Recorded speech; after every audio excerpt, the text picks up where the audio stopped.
எல்லோருக்கும் வணக்கம். நம்ம இன்றைக்கி பிரியாணி வீடியோ தாங்க பார்க்க போகிறோம். நான் ஒரு 8 பேருக்கு செய்கிற அளவு தாங்க நான் சொல்ல போகிறேன். 100 ml எண்ணெய் ஊற்றிட்டு பட்டை, கிராம்பு, பிரியாணிக்குள்ளே ஸ்பைசஸ்லாம் இருக்கும்ல அதெல்லாம் போட்டுட்டு வெங்காயம் போட்டு நல்லா பொன்னிறமாக வதங்கணுங்க. வெங்காயம் எந்த அளவுக்கு பொன்னிறமாக வதங்குதோ அந்தளவுக்கு டேஸ்ட் ரொம்ப சூப்பராக இருக்கும். இஞ்சி பூண்டு பேஸ்ட்டு நான் 30 கிராமு பூண்டு, 35 கிராமு இஞ்சி இது போட்டு நல்லா அரைச்சி சேர்த்துருக்கேங்க.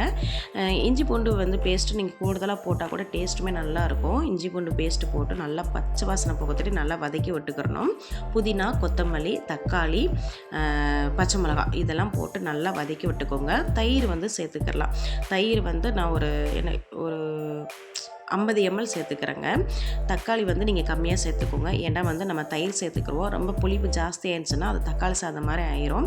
இது எல்லாமே சேர்ந்து நல்லா தொக்கு மாதிரி நல்லா ஒரு மாதிரி கொள்ளையாக வேகணும். அப்போ தான் டேஸ்ட்டும் நல்லாயிருக்கும். நம்ம எந்த ஒரு சமையல் பண்ணணுன்னாலும் அந்த வதக்குறோம்லங்க அதுதான் நம்மளுக்கு டேஸ்ட்டே நல்லா எடுத்து கொடுக்கும். நம்ம எந்த அளவுக்கு நம்ம மசாலா போட்டு வதக்குறோமோ அதுதாங்க டேஸ்ட்டே. சிக்கன்லாம் போட்டு நல்லா மூடி போட்டு நல்லா சிம்மிலே வேக வச்சிட்டேங்க. அதுக்கப்புறம் பிரியாணி மசாலா நான் சேர்த்துக்கிறேன். பிரியாணி மசாலா நான் ஷார்ட்ஸ் வீடியோவில் போட்டிருப்பேன். வீட்டில் பிரியாணி மசாலா எப்படி ரெடி பண்ணுறதுன்னு நான் வீட்டிலே அரைச்சி தாங்க பிரியாணி மசாலா நான் போட்டிருக்கேன். அதை போட்டு நல்லா வதக்கி எடுத்துட்டு பக்கத்தில் ஒரு அடுப்பில் பாத்திரம் வச்சு அதில் புதினா, கொத்தமல்லி, 2 டீஸ்பூன் எண்ணெய், உப்பு போட்டு நம்ம சாப்பாடு வேக வச்சுக்கிறோங்க. 3/4 பதத்துக்கு வேக வச்சுட்டு அதை நல்லா வடிகட்டி எடுத்துட்டு இந்த கிரேவி ரெடி பண்ணி வச்சுருக்கோம் இல்லையா அது மேலே போட்டு நல்லா தண்ணி மூழ்கிற அளவுக்கு தண்ணி ஊற்றிட்டு ரொம்ப ஊற்றிடக்கூடாதுங்க. அரிசிக்கு கீழே தான் தண்ணி இருக்கணும். அந்த அளவுக்கு தண்ணி வச்சுட்டு நம்ம தம் போட்டு எடுத்துட்டோம்னா சூப்பரான பிரியாணி ரெடிங்க. இதே மாதிரி நீங்கள் ஒரு தடவை ட்ரை பண்ணி பாருங்கள். ரொம்ப சூப்பராக இருக்கும். இந்த மாதிரி அரிசி மேலே போட்டு தம் கட்டுறமே மசாலாலாம் சேருமா நல்லா இருக்குமான்னு அப்படிலாம் நினைக்காதீங்க. ஆனால் ரொம்ப சூப்பராக இருக்கும். நீங்களே பாருங்கள். பிரியாணி எப்படி ஒவ்வொரு அரிசி ஒன்றோட ஒன்றா ஒட்டாமல் உதிரி உதிரியாக எப்படி இருக்குன்னு பாருங்கள். டேஸ்ட்டுமே ரொம்ப சூப்பராக இருந்துச்சு. ரொம்ப நல்லாவும் இருந்துச்சுங்க. நான் இந்த மாதிரி பண்ணுற மாதிரி நீங்கள் ஒரு தடவை ட்ரை பண்ணி பாருங்கள். ரொம்ப சூப்பராக இருக்கும்.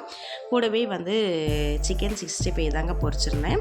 இது உண்டான ரெசிபி கூட என்னோடய ஷார்ட்ஸ் வீடியோவில் போட்டிருப்பேன். கண்டிப்பாக நீங்கள் மறக்காமல் போய் பாருங்கள். எங்கள் வீட்டில் இன்றைக்கி சிக்கன் பிரியாணி, சிக்கன் 65 தாங்க. ரெண்டுமே ரொம்ப நல்லா இருந்துச்சு. இன்றைக்கி ஏன் எங்கள் வீட்டில் சிக்கன் பிரியாணி, சிக்கன் 65னா என்னோடய பெரிய பொண்ணுக்கு பிறந்த நாளுங்க. பிறந்த நாள்னால் நாங்கள் ரொம்ப கிராண்டாலாம் கொண்டாட மாட்டோம். ரொம்ப சிம்பிளாக தான் கொண்டாடுவோம். நானும் எங்கள் வீட்டுக்காரர், என்னோடய 3 பசங்க, இவ்வளோ தான். வேறு வெளியில் யாருமே கூப்பிட்டு நாங்கள் இது பண்ண மாட்டோம். எங்கள் வீட்டுக்குள்ளேயே நாங்களே கட் பண்ணிக்கிறோம். மீது நாங்கள் சாப்பாடு ஏன் இவ்வளோ செஞ்சோம்னா நம்ம புது வீட்டில் வேலை பார்க்குறாங்க இல்லையா அவங்களுக்கும் சேர்த்து தான் நாங்கள் சாப்பாடு செஞ்சோம். இது தாங்க எங்கள் வீட்டில் இன்றைக்கி என்னோடய பொண்ணோட பிறந்தநாளுக்கு உண்டான சாப்பாடு. நாங்கள் என்ன கஷ்டப்பட்டாலும் பிள்ளைகளுக்கு பிறந்தநாளுக்கு புது ட்ரெஸ்ஸு கம்பல்சரி நாங்கள் வாங்கி கொடுத்துருவோம். அவங்களுக்கு அன்றைக்கி ஒரு நான்வெஜ் அவங்க என்ன கேட்குறாங்களோ அதுபடி செஞ்சு கொடுத்துருவோம். பிள்ளைகளை நம்ம இருக்கும்போது நம்ம தாங்க சந்தோஷமாக பார்த்துக்கிறணும். நம்மளுக்கு அப்புறம் பிள்ளைகள் அவன் சந்தோஷமாக இருக்கணும். ஆனால் நம்ம இருக்கும்போது பிள்ளைகளுக்கு என்னென்ன ஆசைப்படுறாங்களோ அதெல்லாம் நம்ம செஞ்சு கொடுத்துடணும். அதே மாதிரி நம்ம என்ன கஷ்டப்படுறோமோ அது பிள்ளைகளுக்கு கண்டிப்பாக தெரியணும். நம்ம இந்த ஒரு ஒரு ட்ரெஸ்ஸு வாங்குறதா இருக்கட்டும், இல்லாட்டா அவங்க விருப்பப்படி எது செஞ்சு கொடுத்தாலும் நம்ம இவ்வளோ கஷ்டப்பட்டு தான் செஞ்சு கொடுக்குறோன்னு கண்டிப்பாக பிள்ளைகளுக்கு தெரியணும்.